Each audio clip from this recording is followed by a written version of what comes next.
Venice, city on the water. A place of beauty and romance that attracts millions of visitors every year. Just a few steps from the well-trodden tourist routes, there's a very different Venice, one populated by fascinating creatures.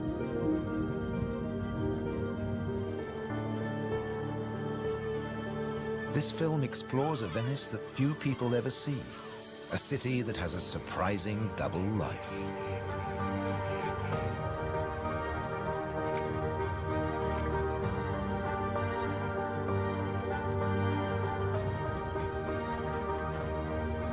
There are secret places and wild creatures in this watery world that most outsiders never discover. In the skies above, on the beaches, and in the canals are the true Venetians that live in every hidden corner of the city and the lagoon.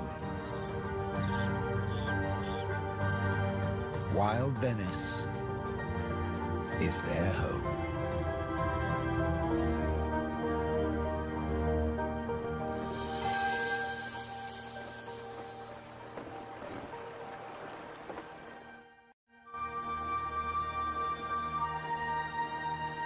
The city of Venice is built on sand, in a lagoon between the sea and the land. First formed from river sediments, man has since created an ecosystem as fragile as Murano glass. Covering 550 square kilometers, it's one of the largest wetlands in the Mediterranean. Flamingos arrived at these Venetian waters quite recently. They crisscross the Mediterranean from North Africa to France's Camargue, to Sardinia, Tuscany, and now Venice.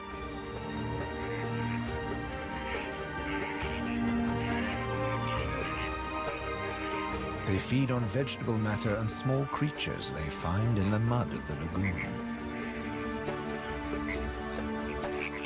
In the shadow of Venice, the lagoon is the northernmost flamingo habitat in Europe.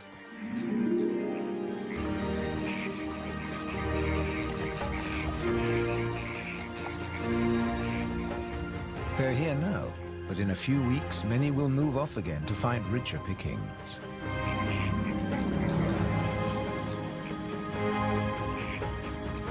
Their takeoff may look clumsy, but once in the air, their flight is balletic and elegant.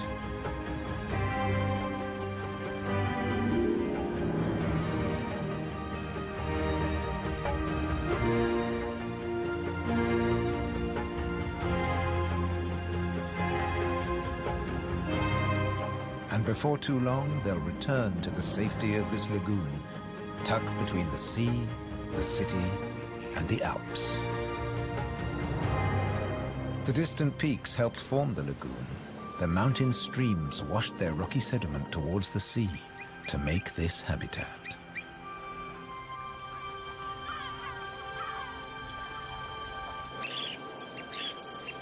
Some of the lagoon's other birds are ready to leave. Dunlin, small waders, fed well in the rich mud. They rest on the wooden piles that support the whole of Venice.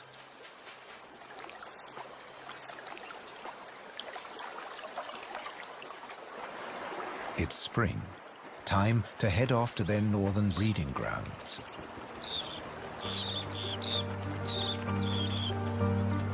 But the cormorants won't be lonely this summer. As the Dunlin fly away, other birds are flocking in. A bird's eye view reveals the full beauty of the lagoon. A labyrinth of uninhabited islands, intertwined canals, and swampy sandbanks.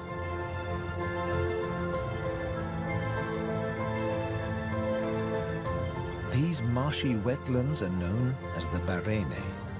To survive here, plants need to like salt water and flooding.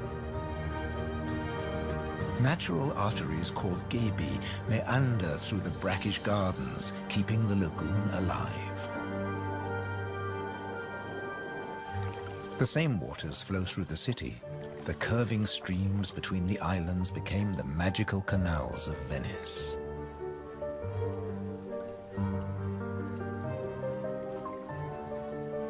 This is the city of bridges.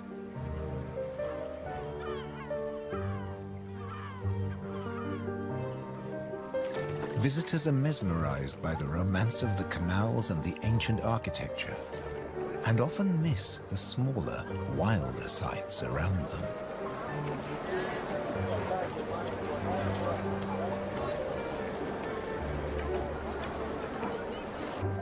These mussels are true Venetian natives. And now, in spring, they're breeding. The males spawn into the water, and each female produces up to 10 million eggs. Most of the larvae are eaten by other inhabitants of the canals, but up to 10,000 young shellfish will survive.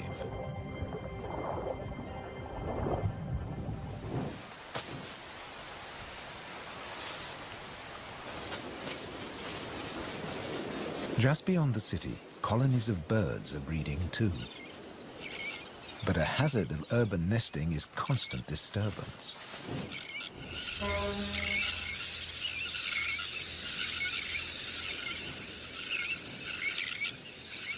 Little terns will quickly fly back to their eggs and can miraculously find their own nest scrapes in the crowded colony. Their cousins, the sandwich terns, lay their eggs directly onto the sand. If the terns are disturbed, they have little time for incubating their eggs. The sand won't keep them warm for long.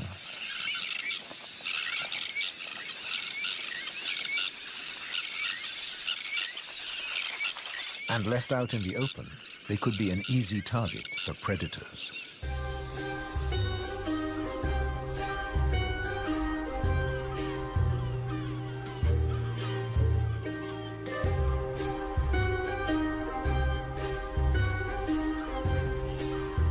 Foxes are the biggest predators hereabouts. But from the air, he's easy to spot. The birds make it known he's not welcome anywhere near their nests.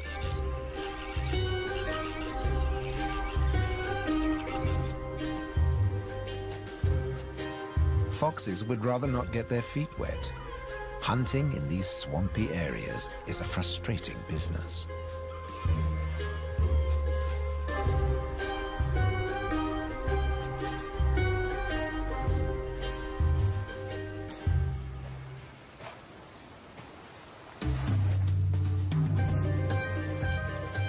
The grand leap disturbed another nesting bird. Now it's a question of following the scent.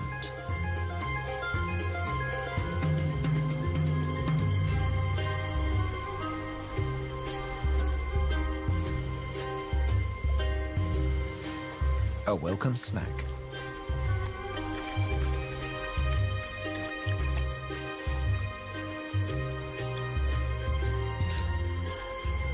Just beyond the sand dunes is the busy colony.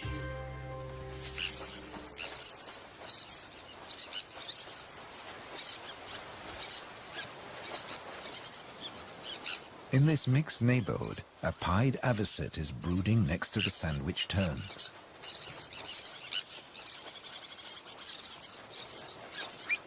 With nests so closely packed, there can be conflicting territorial claims with the common terns.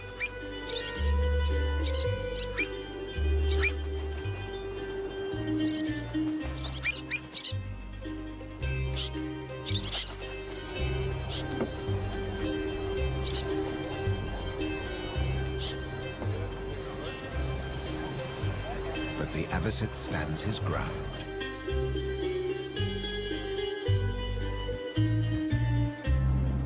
The Grand Canal is the main waterway of Venice, dividing the city in two.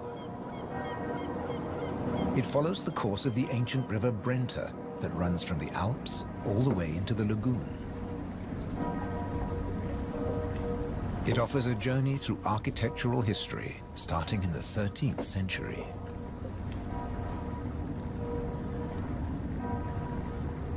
The banks of the Grand Canal have other surprises to offer, like Palazzo Malipiero's Rose Garden.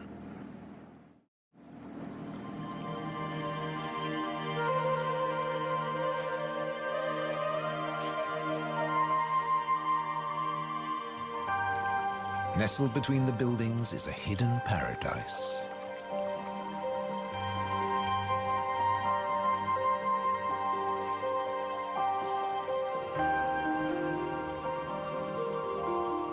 Now owned by a modern-day countess, it has been restored to its full glory, and no detail has been left to chance.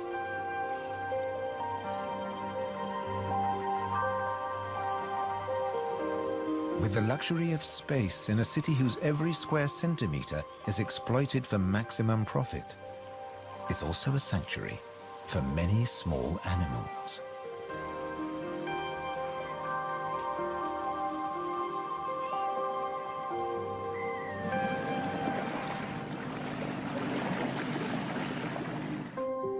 Every day, more than 50,000 tourists visit Venice.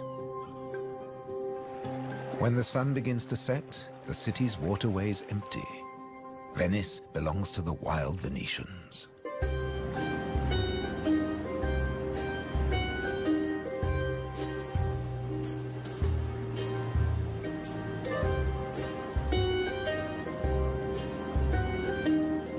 Rats prefer to search for food in the cool night air.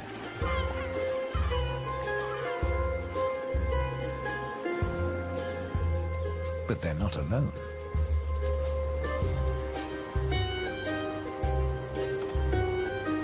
Pine martins are hungry too, and rats are on their menu. Pine martins are welcome in the city as they're natural rat catchers.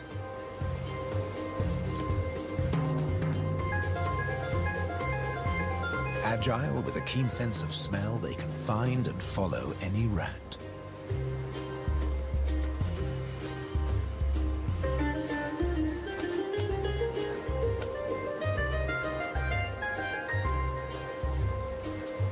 But they're endangered too.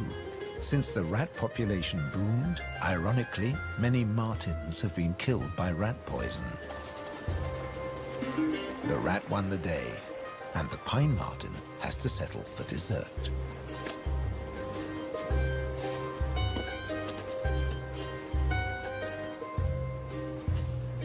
Not such a sacrifice, as pine martins are omnivores. Both meat and veg are on their menu. And sometimes the vegetarian meal is an easier option.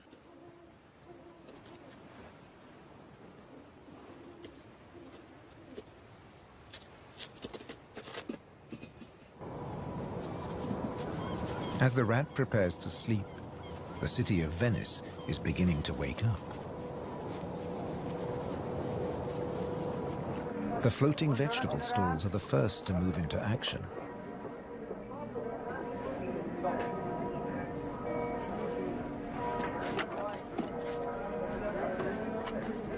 Soon these silent waterways will become busy highways again.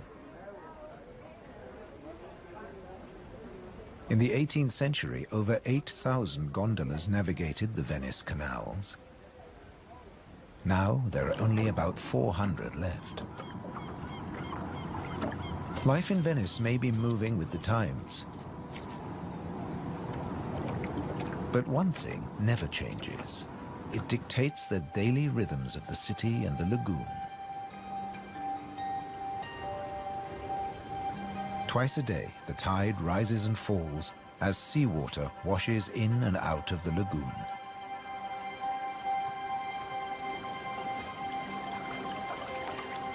The water level changes by up to 60 centimeters. Smooth lakes disappear into swampy wetlands, only to return hours later.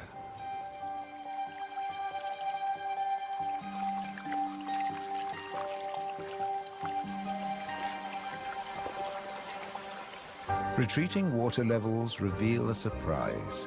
Strange islands that look like complicated water mazes. In fact, they're fisheries at the edge of the lagoon. known as the Valle da Pesca.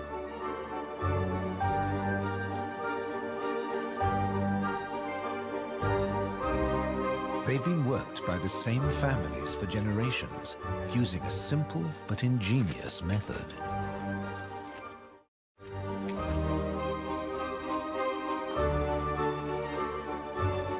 Nets are lowered into the locks that span the water channels.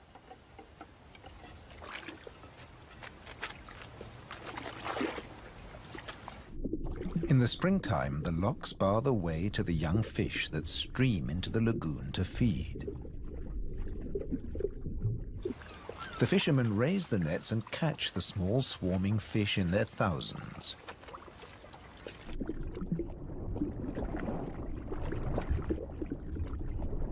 It's easy to scoop them out, but these fish are not for eating.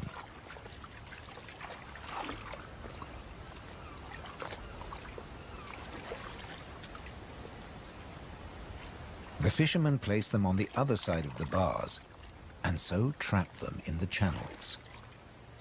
Here, the spring fish are held under perfect conditions until they grow big enough to harvest.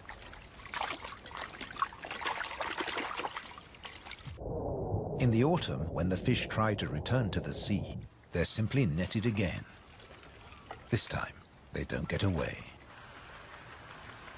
Kingfishers have a more dramatic technique.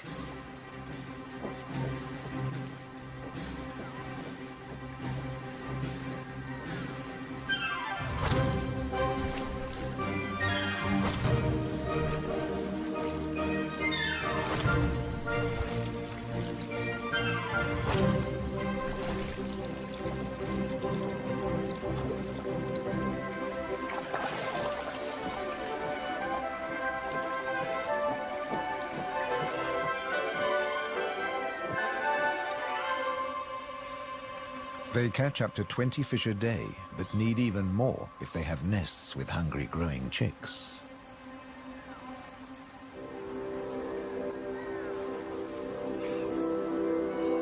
It takes enormous skill, but also violence. A sharp blow to the head stuns the fish. And when it stops wiggling, the kingfisher can turn it round without fear of it escaping. The scales and fins of the fish need to be in line.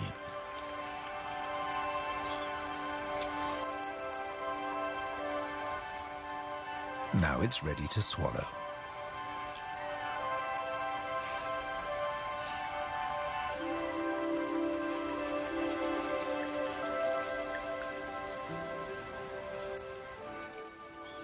These shallow, brackish waters at the edge of the lagoon are perfect hunting grounds for a kingfisher.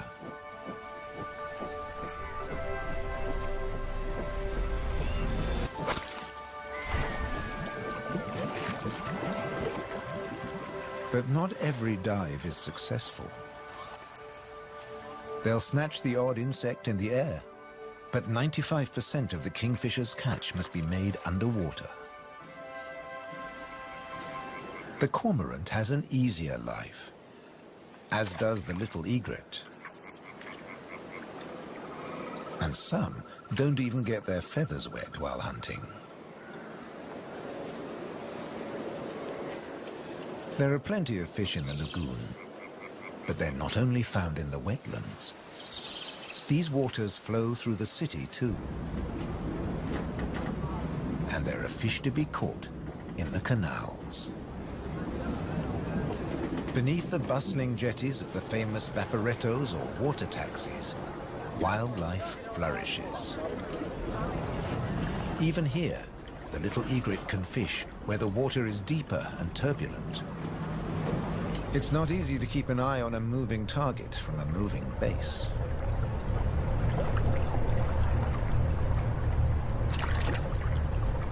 But persistence and patience pay off.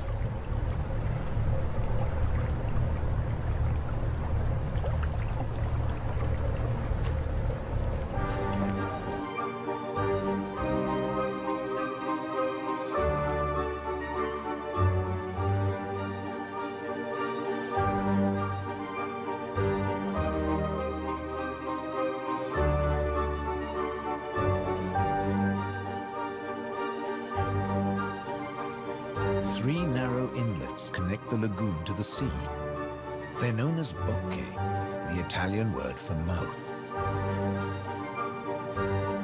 In spring, the fish travel into the lagoon because it's shallow, warm, and full of food. And in the autumn, they travel back out to the Adriatic Sea. The lagoon's fishermen understand the rhythms of the sea. But there was one phenomenon that remained a mystery for many years.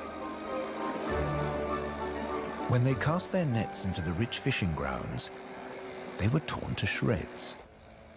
The fishermen believed that water spirits were grabbing their nets and named the area the Tenue, or Hold Fast.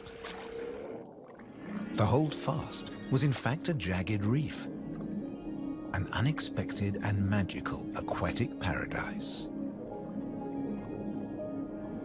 These unique natural rock formations are similar to coral reefs.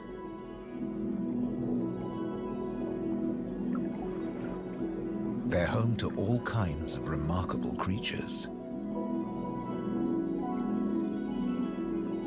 Serpent stars, or marine annelids.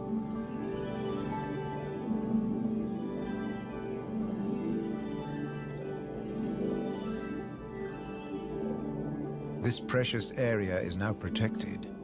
Fishing is forbidden, diving strictly regulated.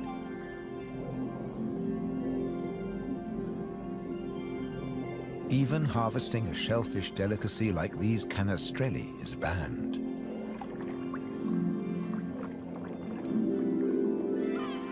The city of Venice is lucky to have rich fishing grounds on its doorstep. The catch is seasonal, and in spring, the fish are small.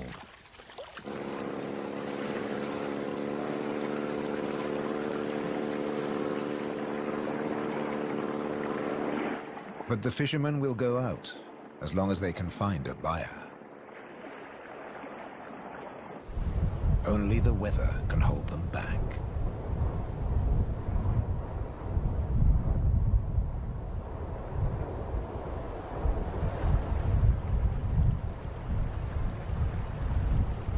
City and wetlands are both at the mercy of the elements. A storm is heading towards the lagoon. When rain-bearing clouds build up against the southern face of the Alps, and when warm southerly winds whip up the sea, water is driven into the lagoon, flooding the city and engulfing the swampland. This extreme high tide is known as aqua alta and can be disastrous for ground-nesting birds. Thankfully, it's rare in the springtime. It strikes more often in the autumn. Storms can vanish as fast as they arrive, and the limpid sunlight that Venice is so famous for bathes the city again. In early summer, Venice teems with tourists. The Bridge of Sighs is a popular attraction, but few visitors realize that real Venetian life is happening just a short distance away. In the Giardini, a spacious and peaceful city park, there are some surprising residents.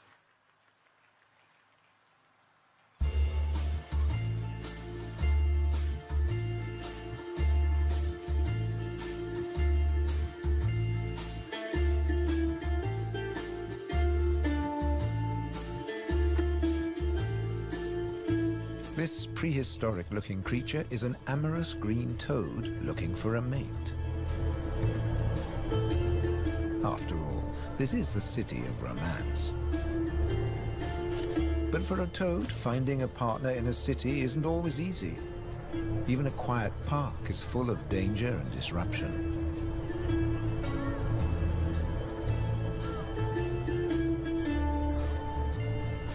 On the plus side, few of the park's visitors notice the presence of the toad, as it blends in so well with its surroundings.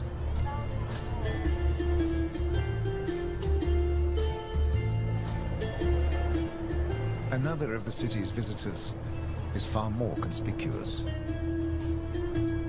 A stark contrast to the ancient buildings it comes to celebrate.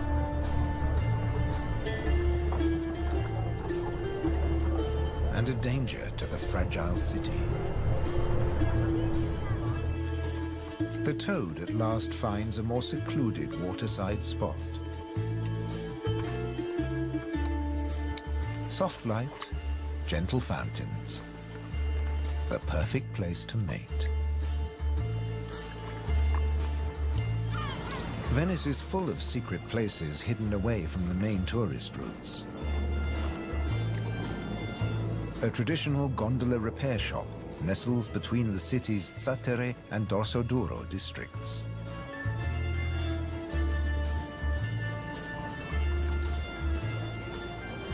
Craftsmen repair the boats in the peace of the backwaters. The tranquility also attracts some exotic-looking animals.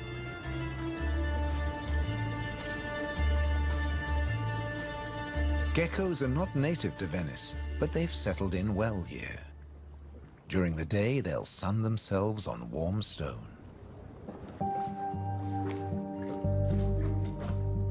They're waiting for nightfall, when the insects they eat will emerge.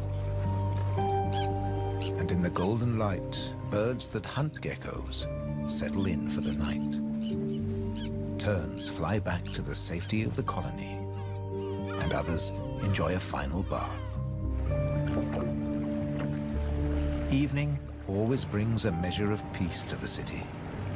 The Grand Canal is now very quiet, a perfect time for the gecko.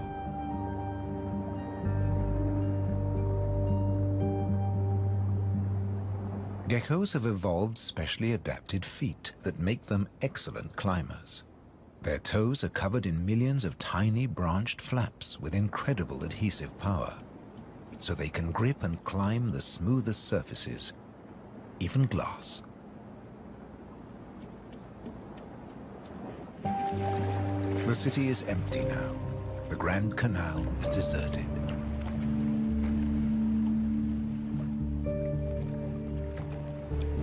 The evening's activity has passed to Venice's bars and restaurants.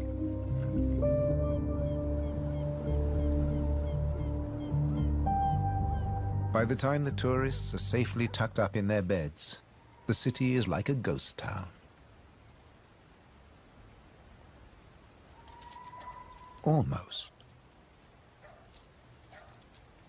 A rat has ventured out to make the most of any scraps left behind. He must take care not to become a meal himself. Owls on the prowl. One little owl is distracted by bright lights. There's nothing here but fruit. No good for the owl.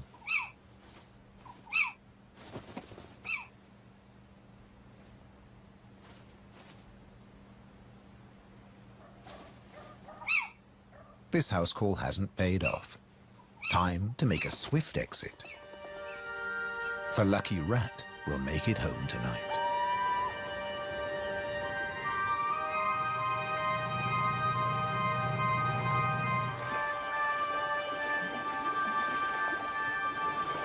Cormorants bask in the morning sun.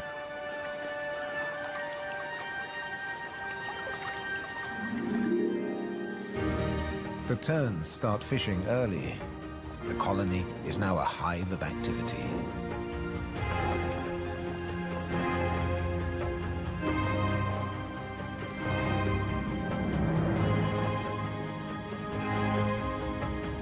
The first chicks have hatched. Exhausted from the effort of breaking out of the egg.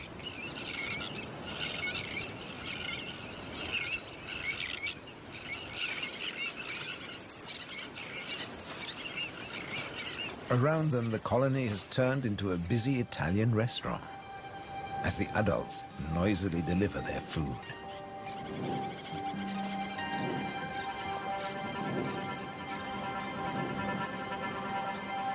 The chicks blend in well with the sand. Their cries for food are a new and insistent sound on the beach.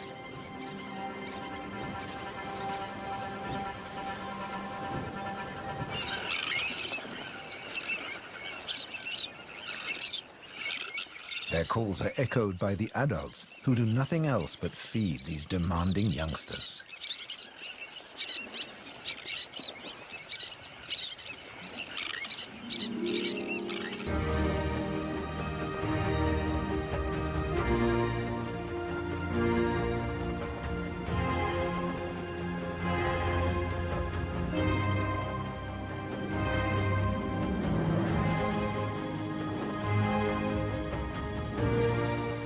It's hot and humid, and the lagoon is at its most beautiful. The hot summer months are the quietest for the fishermen. They take advantage of this time to mend their nets. They work and even sleep here, with spectacular views of the surrounding wildlife.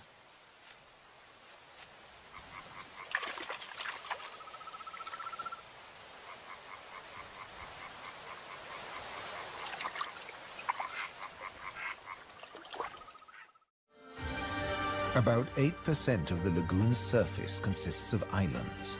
20,000 people once lived on Torcello. Now only the cathedral tower remains.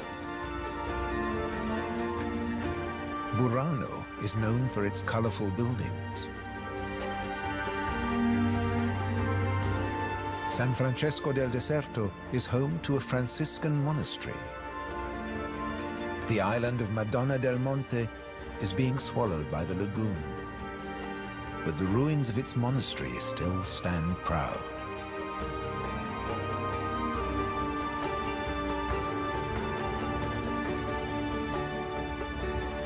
Enchanted places like this are an ideal refuge for wild animals.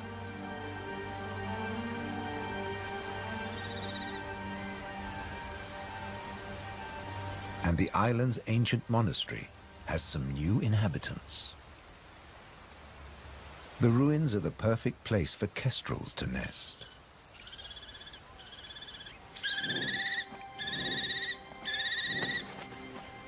The hungry chicks are nearly as big as the adults and almost ready to fledge. Feeding this brood is a full-time job for both parents.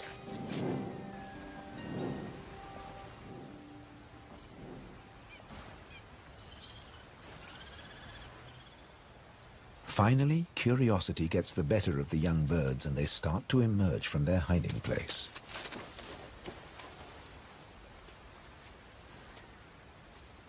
The first nervous explorer is soon followed by a sibling. They wait cautiously on a ledge, while one of the adults watches from afar.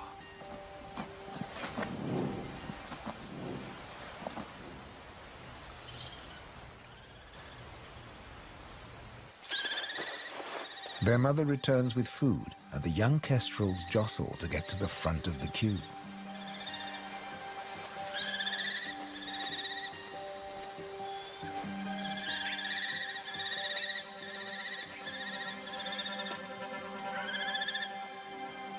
The keenest and the loudest chick is fed first.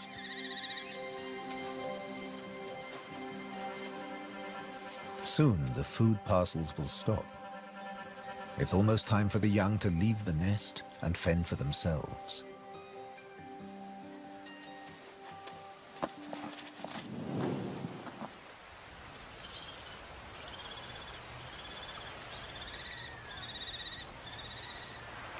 Not all of the lagoon is quite so peaceful.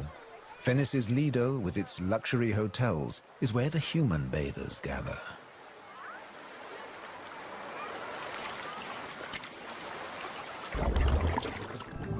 But even here, you can find wild beauty and tranquility.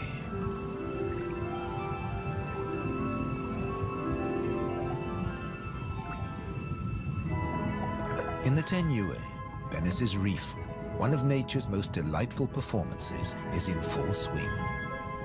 The squid's mating dance.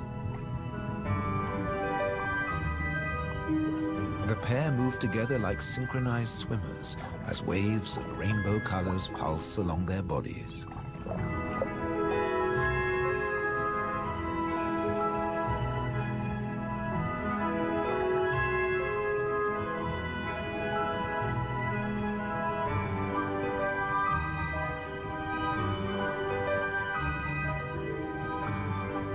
It's like an underwater version of the Venice Carnival. Complete with face masks and disguises.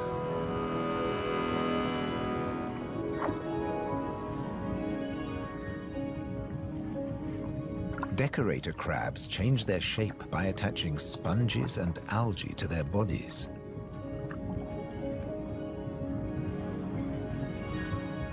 These bizarre disguises are excellent camouflage. The crabs creep past their neighbors and predators like living rocks from the seabed.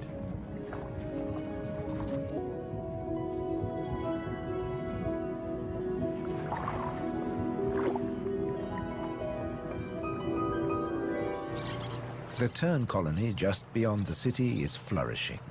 The chicks have fed well and are strong and healthy.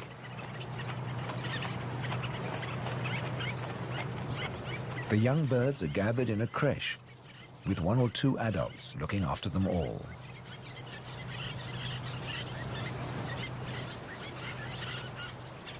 Today's lesson is elementary flight. But the teacher's demonstration is over in a flash.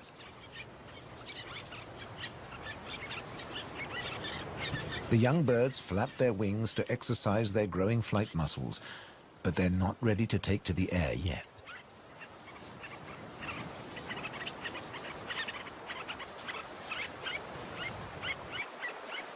Before long, they'll be flying as well as their parents.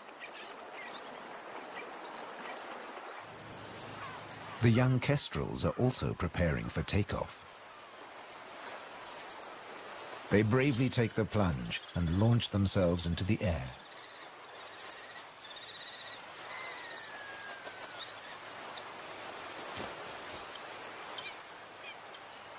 Dropping from a height makes their first flights easier. Once in the air, they're in their element and can glide and flap back to safety.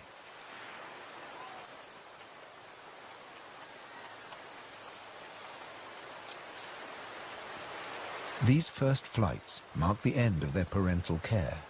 Now they have to find their own territory.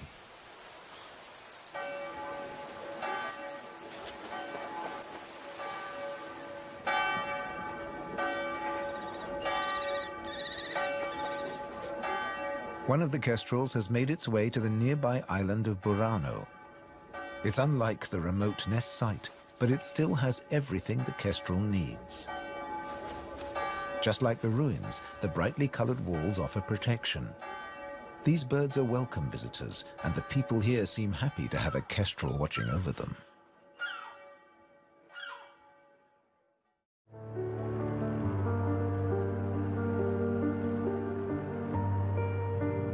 Autumn has arrived, and the wetlands once again change color. A plant called glasswort is responsible for this blush of pink. It flourishes in the swampy salt marshes.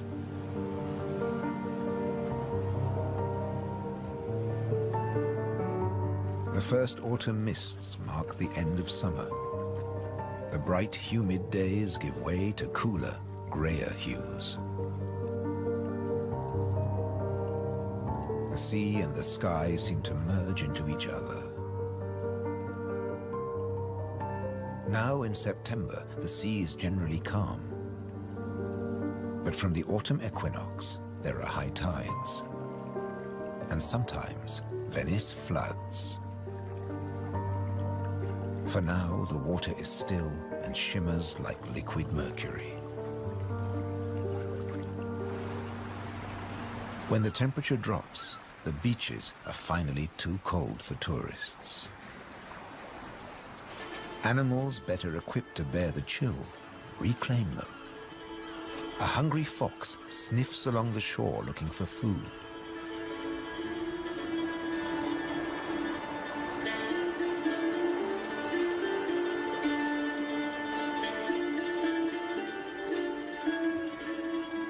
The fox has an excellent sense of smell and can see well in the twilight. It has picked up a strange scent. Something smells good to eat. But quite where this food is hidden is a mystery.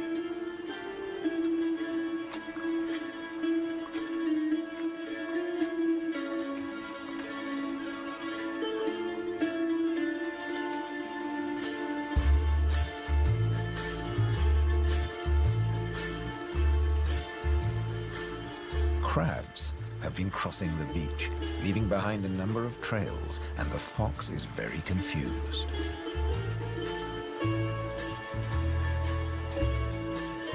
Finally, it follows its nose and comes face to face with a crab.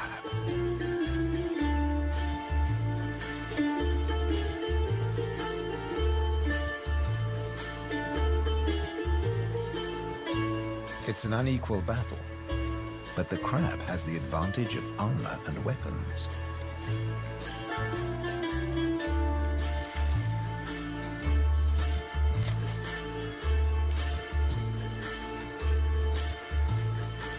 This meal is more trouble than it's worth.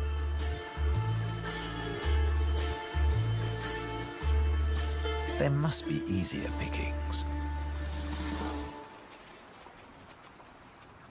The crab, dazed but victorious, moves off to a more secluded place.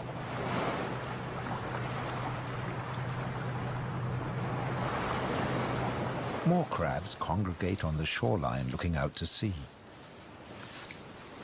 But just across the water, the residents of Venice are having a less comfortable time.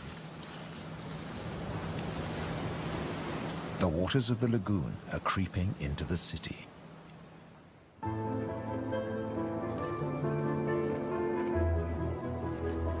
The autumn tides are getting higher, and water is seeping up through every available crack in the stones. The threat of acqua alta, the extreme high tide, is increasing every day. A combination of rising tides and the Scirocco winds cause this extreme event, and the rain just adds to it.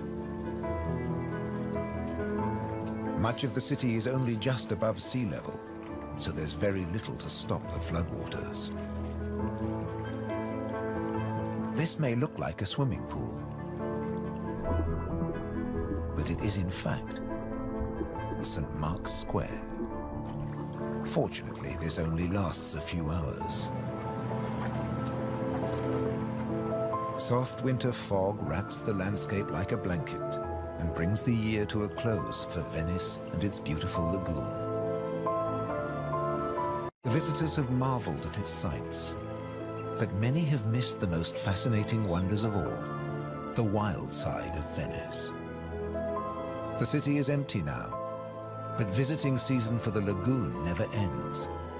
As one creature leaves, another takes its place.